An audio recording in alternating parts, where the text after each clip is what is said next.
Bryan Alvarez here on Wrestling Observer Live. We are here every day, Monday through Friday, noon Pacific, 3 Eastern, Sundays, 3 Pacific, 6 Eastern, Saturday mornings with Jim Valley, 10 a.m. Pacific, 1 Eastern, and it is Monday here on the show.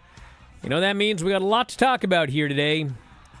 A lot to talk about. Tonight is Raw, and we have 7 segments announced for the show tonight, including a championship match. Becky Lynch defends the NXT Women's title against Indy Hartwell, who was never beaten for the title.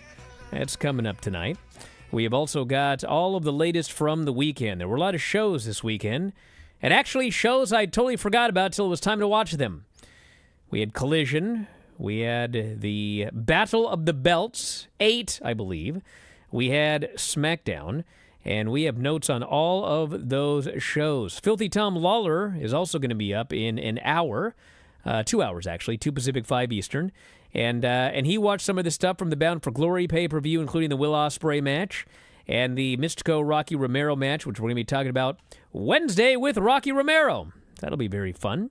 So we got that to talk about here today. Will Ospreay also talked about both Impact and WWE as possible future homes. And, of course, there is AEW as well. Got notes on CM Punk. We have got WWE with a Veterans Day special offer. Ring of Honor, Final Battle 2023, how you can watch that show and when, and plenty more. If you'd like to text us here today, 425-780-7566 is the phone number. That is 425-780-7566. You can also send me an email, brian@wrestlingobserver.com. And F4W Online on Threads, Instagram, and yes, Cameo. Get a Cameo at Bryan Alvarez on Twitter. Back in a moment with more Observer Live.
Here, Wrestling Observer Live. Mike Sempervive, also of WrestlingObserver.com. And hello to everybody watching free on YouTube here today. That's right. We're free on YouTube here today. Why, you may ask? Well, I'm in a good mood today. Actually, we're going to be doing some fun things. We're going to be experimenting with some fun things. No, Observer Live is not free on YouTube every day. But it is going to be free on YouTube every Monday. And so today, we're going to be seeing what everybody's talking about in the chat here today. So normally I take text messages, but I know you folks in the YouTube chat, the free chat, can be a rowdy bunch. So we're going to see what everybody's got to say here today and talk about all of the news as well. So Mondays only, the show is going to be free on YouTube. And hey, if you want to listen to it every day, a lot of options. Sign up for Twitch. Sign up at WrestlingObserver.com. Sign up at video.f4wonline.com. And you should hit that subscribe button anyway and that little bell button there, because this will not be the only show that will be airing free on YouTube every week. So hit that Sounds bell like a button. threat. Oh, there's going to be plenty. There's going to be a lot of stuff, but not nearly everything. Seeing as how I think we do about 25 shows every week. But let's see how things go today with these YouTube blokes. So anyway, we got a lot to talk about here. It was a very busy weekend. There were a lot of shows, as always. And we got shows coming up tonight. Raw is tonight. And we have 7 segments announced for the show thus far. We have got Becky Lynch versus Indy Hartwell for the NXT Women's title. Indy Hartwell never lost the title. That's the storyline here. So she's going to get her shot at the belt. And it is live on Raw. Can anyone remember the last time that Indy Hartwell was live on Raw? Can anyone remember the last time you heard a vacuum cleaner here on this show? Well, it's your lucky day. We've also got an appearance by Logan Paul. We've got Jey Uso versus Damian Priest. Drew McIntyre faces Sami Zayn.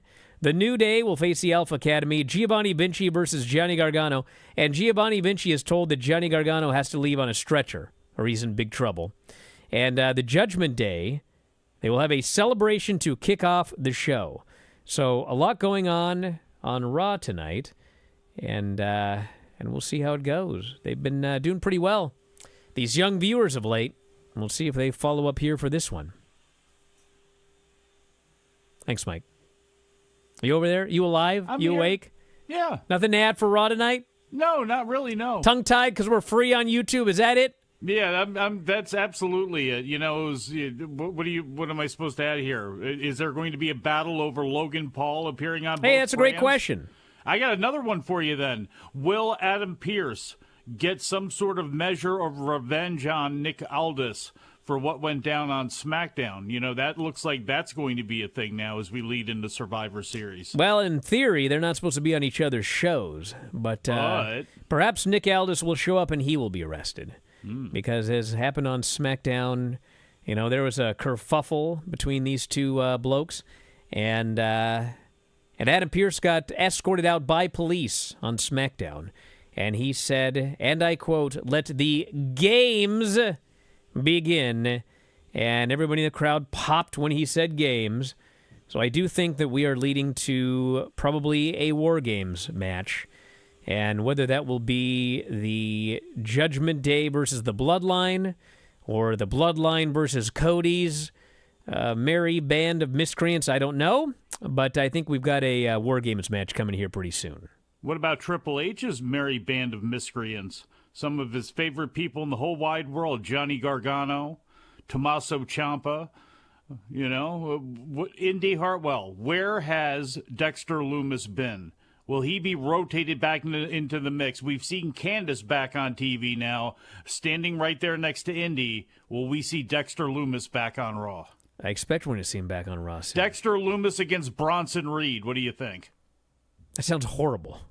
I want to see Bronson Reed against big bruising brawlers. Well, in I theory, see Bronson Reed and Ilya that's what Dragunov. he's supposed to be in theory. Send that guy down to NXT, have him face Ilya Dragunov. He's not big. Who, Bronson Reed? Bruiser. No, I'm talking about Ilya. He's a bruiser, large, though. Man. Yeah, He's a bruiser, and he wrestles like he's 10 feet tall. Well, so does Pete Dunne. Yeah, but he's definitely not 10 feet tall. Ilya Dragunov, I don't know what it is. I don't know if he's got a little bit of extra height or if it's the way he carries himself, but he's not that big, but he looks like he's a giant, and he's actually not. Which actually is kind of the same way with Bronson Reed. Like, Bronson Reed wrestles like he's an absolute giant, but if you put him in the ring with, like, I don't know, Billy Gunn, Billy Gunn would tower over this guy. But regardless, I want to see dudes brawling, bro. So then we had Bound for Glory this weekend, and this Will Ospreay. Now people used to always go, oh, you guys like Will Ospreay because he's in New Japan. Well, it seems wherever Will Ospreay goes, he has incredible matches, whether that's New Japan, AEW, or Impact, which will soon be TNA, which we can talk about later. But he had a match. Even Rev Pro. How about just this? Whether you like Will Ospreay or not, his style of wrestling, I don't know how anybody could really argue that he's not one of, if not the best professional wrestler in the world for this year. Like, you can like Roman Reigns can be your sports entertainer of the year, but what Will Ospreay's doing in the ring, and I'm not the biggest Will Ospreay fan in the world, especially compared to some others, but he has been absolutely fantastic this year. So this weekend we had Will Ospreay versus Speedball Mike Bailey, which was apparently absolutely incredible, to the point where we got people to watch pretty much everything, and they were like, I think that's in my top 3 as the best matches anywhere in all of 2023, which is very high praise in this particular year. And then I haven't seen it yet, but at the Sunday TV tapings, it was Will Ospreay versus Josh Alexander, and I heard pretty much the same thing about that match. So he's just all over the place having great matches. And he did some interviews this weekend, and he said that he enjoyed working for Impact. He said on social media that Impact is one big team. He said, I have the best time at Impact, from fan experience to quality of wrestling. Honestly believe the reason they've climbed back from such a deep trench is because the place is one big team. The moment they said, we are TNA, I said, yes, we are. I'm so happy for all that crew. They all work so hard. Grateful for the fan support. TNA was the reason I wanted to become a wrestler. With that team, they will inspire brand new TNA kids. I need that guy on the show to talk about this, brother. But I will say that, with all due respect to Will Ospreay, that's not why this place has dug itself out of a deep trench. They've dug themselves out of this deep trench because they don't suck anymore. That was the reason they were in the trench in the first place. They were deep in the trench of suck for many years, including at the very beginning and at the very end, before that rebranding there. Well, and there was a common thread that ran itself throughout a lot of the time there, which is one of the You mean Vince Russo? You could point to several, but that could definitely be one of them, yes. But look, Impact's in a tough spot right now. They really, really are. Most of the people that it's hard to get people under contract. There's a lot of difficulties that they have, but I didn't get a chance to see it yet, but I'm excited to see it because looking at this show on paper and the lead-in that they did to it, I mean, this was a really good card. Sabin and Kenta. I mean, Will Ospreay, Mike Bailey, ABC against the Rascals. I mean, there was really a lot of good stuff on there, not the least of which was Alex Shelley and Josh Alexander, who were always great every time they go out there, no matter where they are. So I'm looking forward to seeing this, and they need to do a lot more like this and a lot less. Again, the Bully Ray, the craziness, the dead people, the crazy Steves, they got to figure out a good balance and get people involved that way. We got Matthew in the chat and Andrew in the chat, both asking about CM Punk and Impact. Talk about that after the break. Observer Live.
Back on the show, Bryan Alvarez here, Wrestling Observer Live. Mike Sempervive, also of WrestlingObserver.com.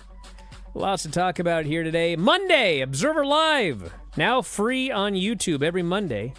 Noon Pacific, 3 Eastern. Join the chat, everybody. Got a lot of people on there talking about CM Punk and Impact. Because, in fact, CM Punk was at, I believe, just the tapings on Sunday. Might have been both days, but I think just the Sunday tapings. And he was there. And for some reason, I mean, prior to Bound for Glory, I don't know what it was, but there were a lot of people thinking that he was going to show up at Bound for Glory, like he was going to sign with Impact and show up at Bound for Glory. I don't know where that started, but he did not. He did not sign with Impact and show up at Bound for Glory. But he did show up backstage on Sunday. And I have no inside information, but I do not think this dude's going to TNA. I don't want to say that there's no chance, but I would be very, very, very surprised because, they're not going to pay him $3 million or whatever. And, I mean, the one way that I could see him going to Impact is if in his head it's like, well, maybe WWE doesn't want me because of my reputation after my AEW run, so I'll go to Impact and I'll, show them that I can be a team player or whatever and not get in a fight, and maybe after that. But I don't think that's happening. I don't think he's going to Impact. I don't think he's doing anything in wrestling. I think that he's just he's out of the game. So anything is possible in this business, as we learned on Saturday when they rebranded to TNA Wrestling. But I do not think that that's likely. What if, what's his name, Leonard Asper, whoever owns Anthem, what if they give him, they can't sell him the company. Well, I guess they could sell him the company, but what if they give him total control and say, Scott D'Amore, whoever else is here, we brought in Ace Steel already as a producer. You already know Punk, Lance Storm, Lou D'Angeli, this person, that person, people that work here. They know you, you know them. We could use some attention right now. Yes, we're only on Access TV, but we're trying to build things up. We're changing things. You get to have the creative on this thing. We can't pay you a ton, but you got free reign. Do what you want. Well, that's the problem right there. We can't nights. Pay you a ton. Well, hold on now. They are a large company that owns television stations and such. They could come up with the money in theory. Now, I know they've been doing a lot of cost cutting and things like that recently. So, okay. But if you wanted to, you could find the money for this guy. They find the money to keep the lights on every week and do tapings, don't they? So if they wanted to really make a splash out of this, why not go ahead and give him that amount of creative control and he can be on there when he wants to? Well, you see, this is a TV business, and these people know TV, and they should know enough to look at the TV numbers and see that listen, when he left, it was like, oh, well, if nothing else, he really moved those numbers on Collision. And we still get Collision numbers. And it's not like, it's not like this thing collapsed. It's not like other main events not involving CM Punk. That Bryan Danielson and, what was the Danielson match last week? Andrade? No, the one last week, the one prior, the main event, whatever. Anyway, did a great number. It did a great number for the final quarter of the show. So, I mean, yeah, but what are we bringing in here? Like, how is this really good? When he first comes in, you could run a big building and they would do very well. But a month down the road, 3 months down the road, it's not going to be. Yeah, Christian, that Bryan Danielson Christian match, that did a great quarter. So, there's no evidence that he is a long-term mover, okay? He's a short-term mover, but, you can't pay a short-term mover $3 million you can't afford to come in and do whatever. So, well, one, obviously it wouldn't be $3 million if you gave him, again, this would have to be some sort of agreement where he is essentially taking over the creative, doing whatever he wanted to do on Collision, he'll get to do here.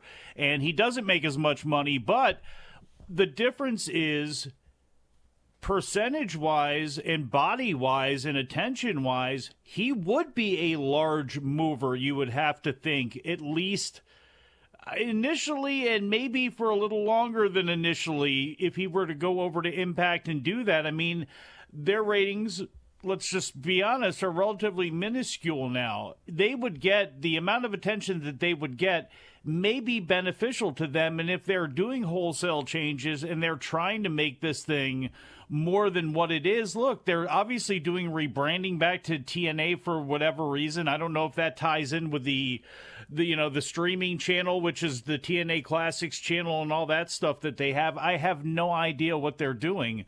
But, I mean, I think Punk could have a lot more impact, literally in Impact, than what you're saying when it comes to the TV ratings on Saturday. That, you're right. You're absolutely right about that. He did not make much of a difference, afterwards. But I think with Impact, again, if he had everything in his control, I don't know. All I know is more interesting. I was around in 2010 and 2011, and Impact brought in Hulk Hogan, and they had Sting, and they had, and for the first week, it did great that first week.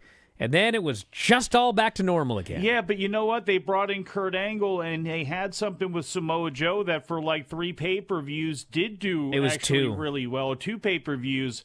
And the problem was they could never get out of their own way. And in theory, they may not be able to get out of their own way now, but if they are looking at what they have, the Guns are going to be around for a while. You got Josh Alexander, you got Steve Macklin, they have talent there, and they have connections with other companies. It's not like, again, a lot of investment would have to happen here, and I don't think any of this is actually going to come true, but if they brought Punk in and they actually threw some money behind some things just to lock up enough of a core of people, they might be able to build into something hot, because what's hot on the indie scene right now, other than, AEW and everything is spread really thin. GCW is not as hot as they were. For as big as Defy is, it's big for one night, and especially regionally, it's got more legs, but most of the shows that take place, they're only big for one night, and once the weekend's over with, and once everybody gets done with the GIF, that's it. So there is a hole to punch through a little bit. ROH isn't doing it as that product, so you never know. I know. It's not going to happen. It ain't going to happen, but still. Happen. Try to put a silver lining on things here. WWE is celebrating Veterans Day free ticket offer, open to all U.S. military veterans. WWE announced with a valid Veterans ID, all veterans will be able to receive a free live event ticket during the month of November. The offer had previously been open only to active duty members, but now it's any veteran. Offer is valid for 1 complimentary ticket.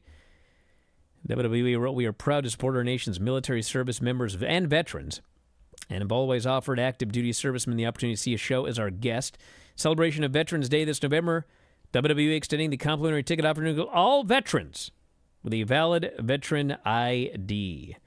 So, check the internet to see where they're coming to town, I think they said. Find an upcoming event, and then you can go and check it out. Ring of Honor Final Battle, exclusively on Honor Club. If you were a no-limit soldier. No, of course not. You don't have a valid veteran's ID for being a no-limit soldier. You kidding me? I don't know. Master P might have given those out. You never know. Well, he'd be in prison. You can't do that. Why? Sergeant Slaughter still swears he was a Marine. He's not walking around with a counterfeit veteran's card, I don't think. If he is, I don't know, man. Ring of Honor Final Battle, exclusively on Honor Club. From the Curtis Colwell Center in Garland, Texas, Friday, December 15th. Tickets will go on sale October 27th. And come December 15th, if you're not in the building, the only place to watch it will be on Honor Club. So it has been rumored there will be an AEW pay-per-view taking place in December. PW Insider reported that AEW is set Saturday, December 30th as a potential pay-per-view date. So it's the idea that we don't want to try to charge people for 2 pay-per-views coming up in December, so we'll just have 1 pay-per-view and the other will be Honor Club. I guess we shall see. But Honor Club is the place to go to watch this Ring of Honor show. Well, probably should be. It gives people a reason to try to, what else are they getting out of their subscription? Yes, you got the library and you get the shows, but other than that, what else are you getting for your money? So it's probably not a bad idea to try to drive some people to it who haven't tried it out before. Hey, you're going to get the big events on here. Maybe every once in a while you can have a special ROH, whatever it is, on traditional pay-per-view, if you decide to expand out between both brands to 12. But I think for the most part, they should gear a lot of that stuff for their... Look, at this point, if they're going to do a Battle of the Belts, brand it with ROH on it and put that on there. Maybe it'll get more attention than what he got on Saturday night. This person here in the chat, Brandon, says, will we get Pierce versus Aldis in a match? I hope Hey, so. man, listen, as soon as I saw them do that face-to-face thing, I thought for sure they were both getting a match. Adam Pearce has never gotten a real match in WWE. He had one gimmick match that they did years ago where he didn't even get to wrestle. So I think... I don't know if he can get cleared, but that would be the question. As long as he's healthy and ready to go, a battle of former NWA world champions, a battle of guys who can go and actually know how to manipulate and work the crowd, they're going to be able to get a lot out of doing a little bit, and I look forward to it. Back in a moment with more Observer Live.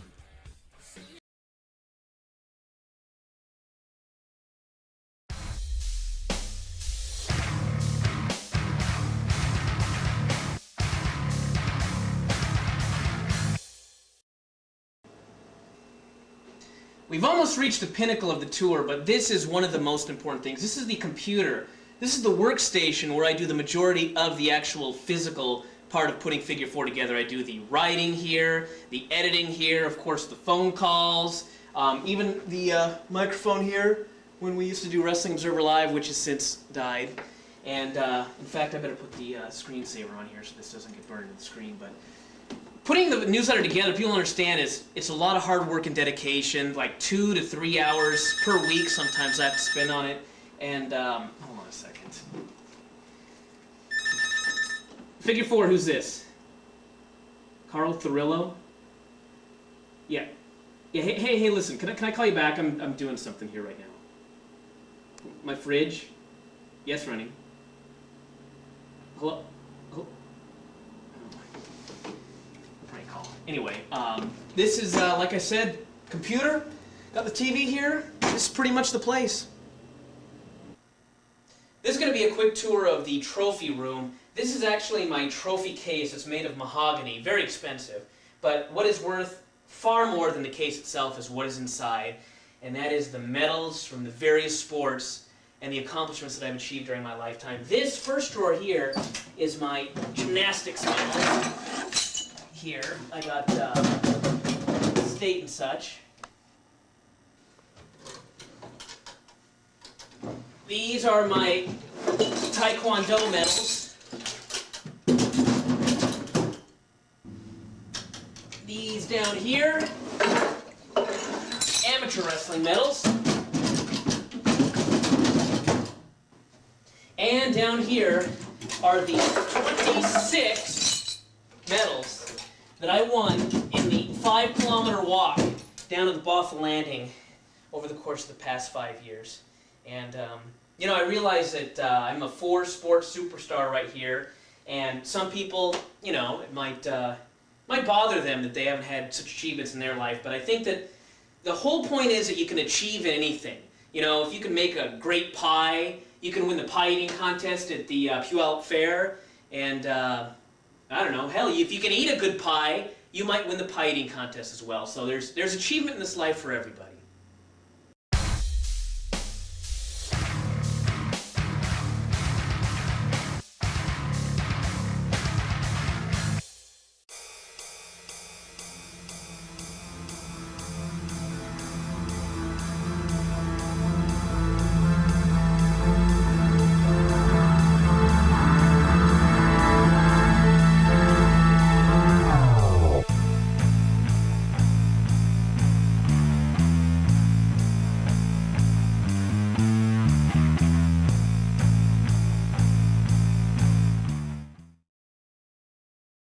Show Bryan Alvarez here, Wrestling Observer Live. Mike Sempervive, also of WrestlingObserver.com. What's going on over there? Dan Classic is mad at you. Who, me? Yeah, he goes, Mike talks about these guys like Pierce beat Harley Race for the NWA title.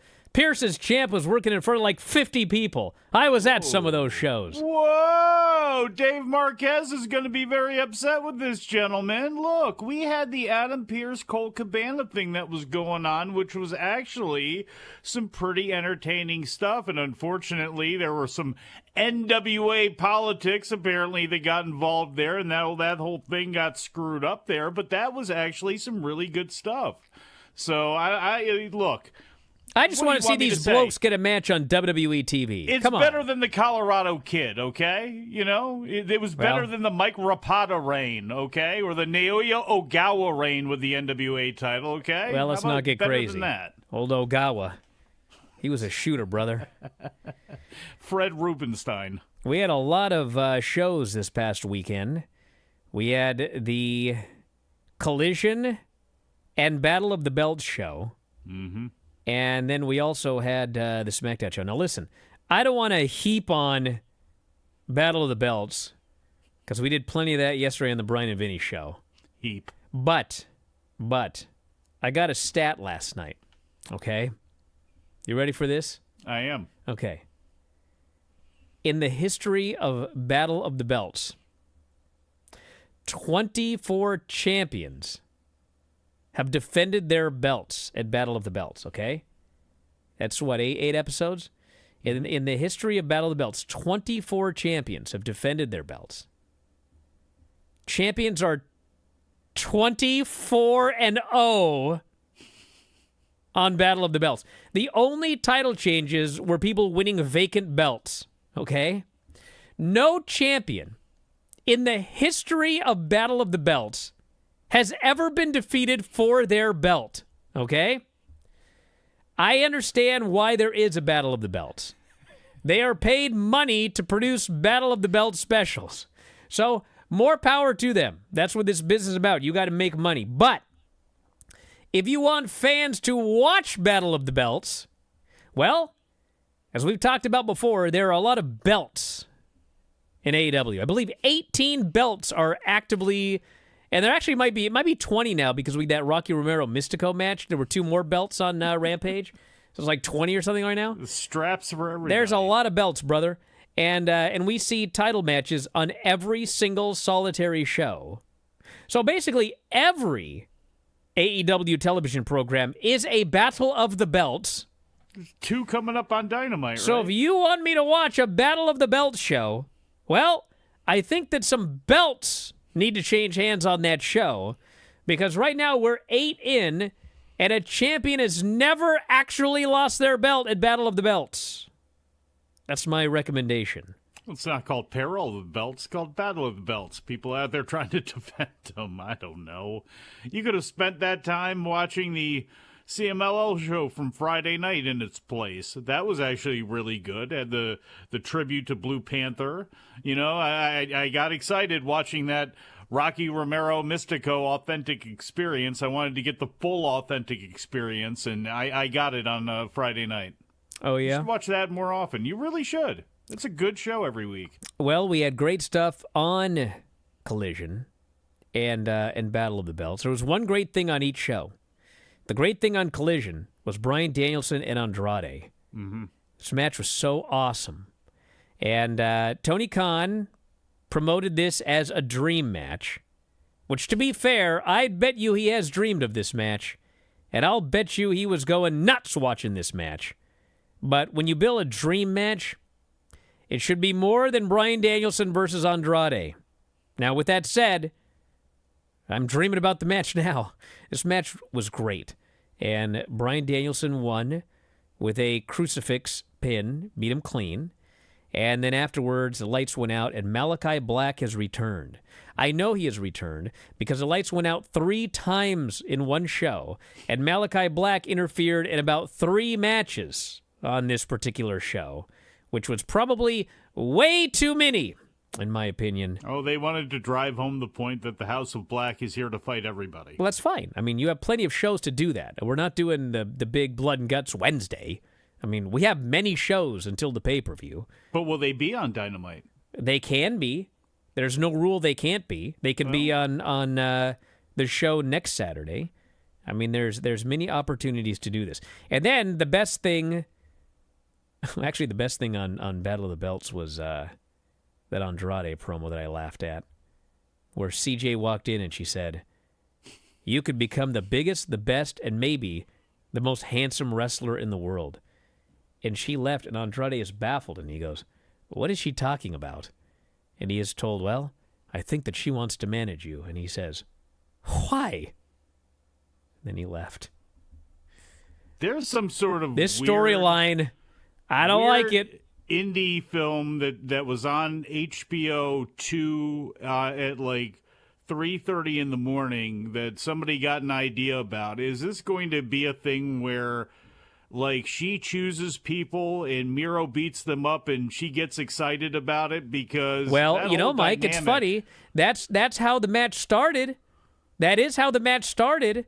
But then after he thoroughly beat the guy and killed him, then she was sad. So no, that doesn't make sense. It doesn't make sense.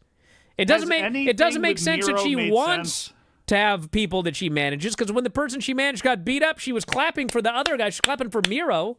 No, this does not make sense. None of it. Do you think she signed her contract CJ Hot and Flexible?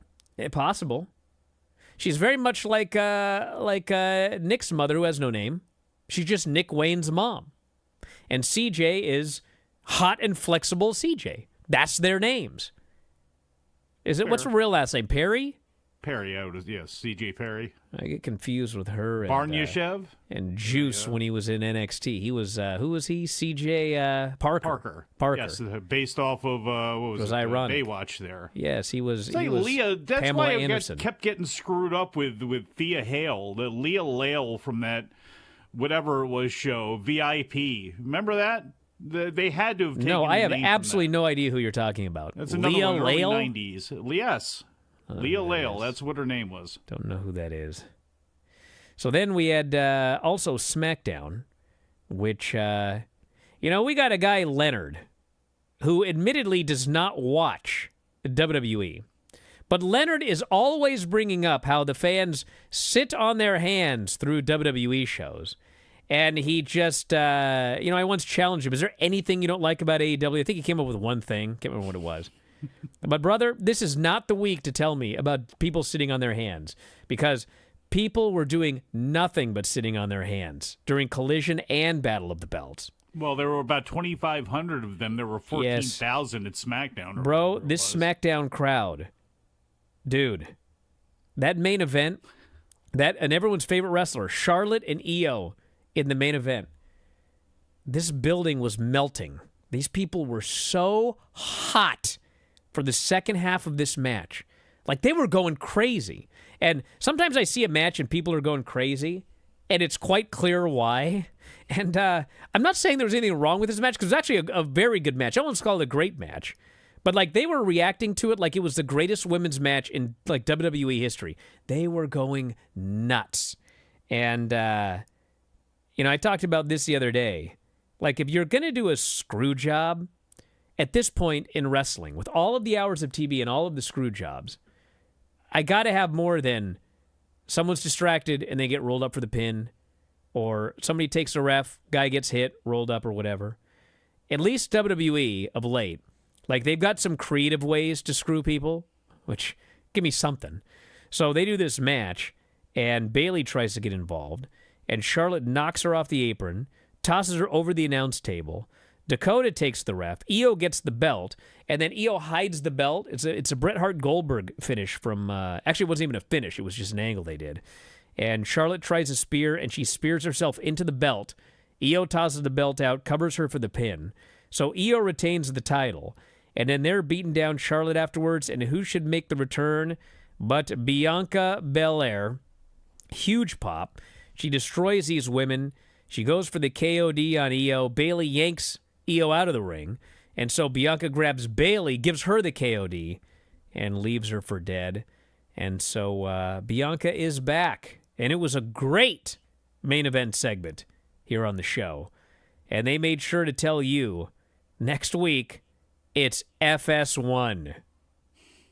I actually think they're going to do comfortably over 1 million on FS1. You know, the days where the show was cold and, you know, they did 800,000 viewers or whatever. Those days are gone. They got Roman Reigns on the show last week.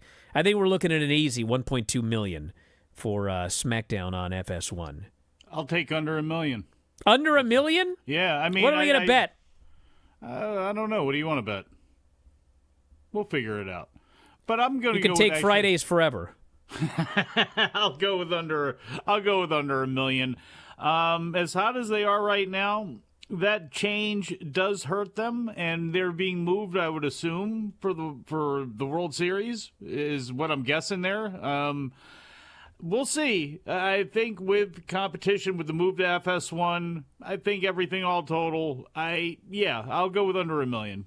That's usually what they do anyway, so you're saying 1.2 million. I think that's pretty bullish. I think the last time they did 1.2 million. Did they? I'm pretty sure. It was like 1.1 or 1.2 million. You think I just pulled that out of thin air? No, I'm an historian. You've been known to do that. Historian. So I'll say about 900,000. In that, somewhere in 900,000. All right. Well, you'll lose handily, but that's all right. All right. Then the other thing that was absolutely baffling to me, but it was true.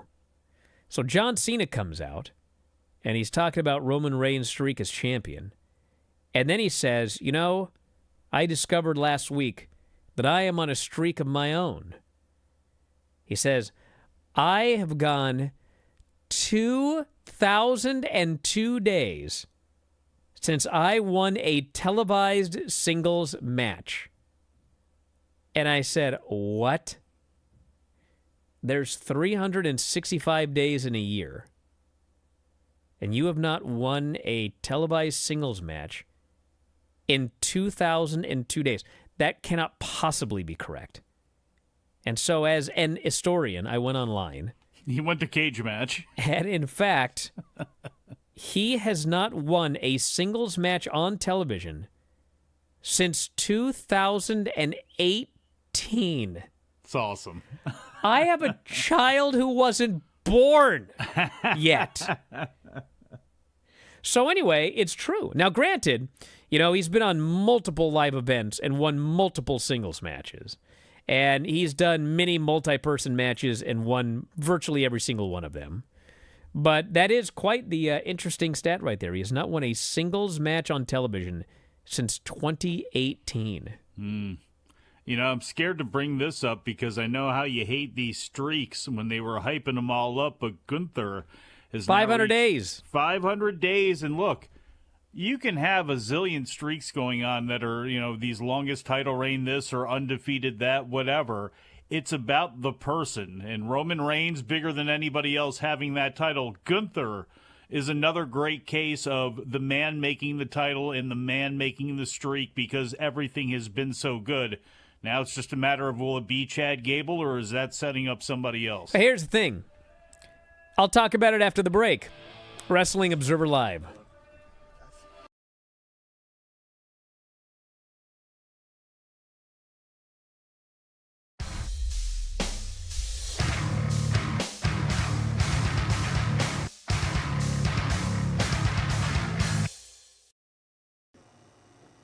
Here we have the meditation room. This is a room where I send Vince when he misbehaves, when he cooks my chicken, when it's undercooked, or whatever the problem is. It's only got two things in this entire room, completely empty, save for a chair right here, which you will notice is made of videotapes. Unfortunately, there's so many tapes in this house that I have no room for furniture, so I did the next best thing, which is make a chair out of tapes. And he comes in here and he sits down and he reads. And I only allow Vince to read one book because I realize that what you read and what you believe is what you become. And that is The Law of Success in 16 Lessons by Napoleon Hill. This book was written in 1928. This book is over 70 years old. But the important thing is the message is just as vital today. And while Vince will probably remain a lackey the rest of his life, it's good that he reads this and learns of the basically the 16 laws which helped me become the success that I am today. And if you ever get a chance to pick up this book, it is As you can see, night has fallen, and we've pretty much worked and toiled all day long. And, you know, one of the secrets to my success, and I've mentioned this many times today, many different secrets, but one of them is more time for recreation and just hanging out and doing whatever. And so we're going to be taking a trip down to the recreational facilities where the pool and the basketball court, basically everything else is stationed. And recreation is also one of the ways that Vince and I managed to keep our bodies in, well, one of the ways that I managed to keep my body in such superb shape. So that's the next stop, is the recreational area. Here we are in the workout area. Everything a person would need to get in perfect physical shape. Got the, you know, the bench press machine right here. Have the leg press machine right there. We've got the, what the hell is that? Got the lat pull down machine right here. And I suppose since we're here, we might as well work out and do the, can you do 210, Vince? I could move it up to 110 or maybe see, okay, go. Let's go.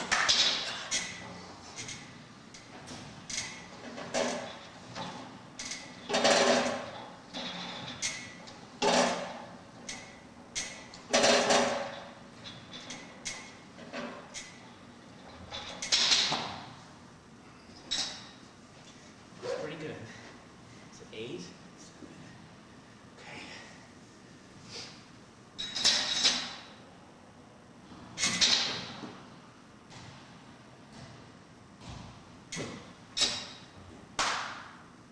Let's go play basketball.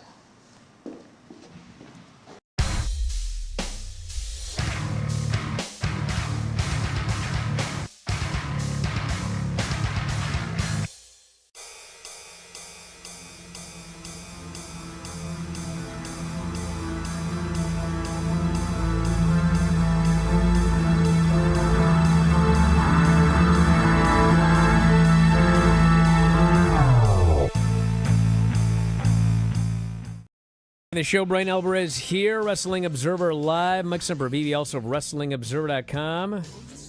Apparently we had something messed up with the chat, it looks like, where people couldn't chat, but now we can. That's better. Yeah, Mondays, everybody. Mondays, Wrestling Observer Live is going to be free. And the schedule, this is what we're planning for right now. The majority of the shows will be available only for subscribers, WrestlingObserver.com, as well as video.f4wonline.com. But every day we're going to try and put something up for YouTube subscribers to engage with, chat with us, let us know what's going on. We'll do live Q&As. Monday is Observer Live. Tomorrow, yes, the Brian and Vinny and Granny and Craig and Sean show with Granny will be live on YouTube at 9 Pacific, midnight Eastern. We'll do questions as well as NWA TNA from 21 years ago this week if you want to follow along. It sucks, but you can follow along with us. Wednesday will be Figure 4 Daily with Lance Storm, 2 Pacific, 5 Eastern. And then Thursday morning for probably just you Euros, 2 a.m. Actually, what am I talking about? Ain't 2 a.m. It'll be probably about 4 a.m. Eastern, 1 Pacific with Dave. Dave Meltzer's dance party with a tired Bryan Alvarez. Yep. But we will have Observer Live Friday with Mike and Saturday with Jim Valley as well. So that's the schedule for now. We'll talk more about that later. But if you love Observer Live, the rest of the week it's going to be only for subscribers at WrestlingObserver.com and my Twitch homies. But anyway, back in an hour for subscribers with Filthy Tom. Lots to talk about here today, so check it out. And that's it. We'll talk to you next time. Wrestling Observer Live.